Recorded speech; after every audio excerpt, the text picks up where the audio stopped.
চিংড়ি মাছ করছি আলু দিয়ে একটু ঝোল ঝোল মতন। এই তেল দিয়ে দিয়েছি, গরম মশলা জিরে দিয়ে দিয়েছি। এবার একটু পেঁয়াজ কুচি দিয়ে দেবো। পেঁয়াজটা লাল লাল করে ভাজা হয়ে গেছে। এইবার দিয়ে দেবো পেঁয়াজ বাটা, একটু রসুন বাটা, আদা বাটা দিয়ে দিলাম। ভালো করে এবার কষি। এবার একটু হলুদ দিয়ে দেবো, একটু টমেটো কুচি দিয়ে দেবো, আর একটু নুন দিয়ে দেবো। দিয়ে ভালো করে কষিয়ে দেবো। তারপরে আলুটা দেবো। মশলা কষানো হয়েছে, এবার আলুটা দিয়ে দেবো, ভেজে রাখো। দিয়ে ভালো করে কষিয়ে নেবো। চিংড়ি মাছটা দিয়ে দেবো।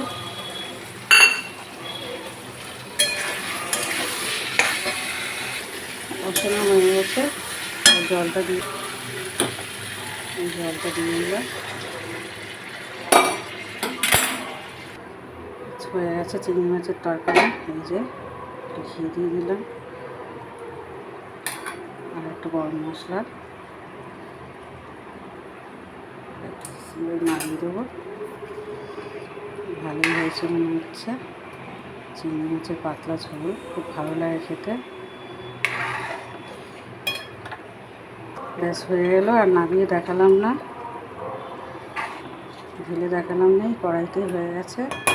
এবার নাড়িয়ে দিলাম।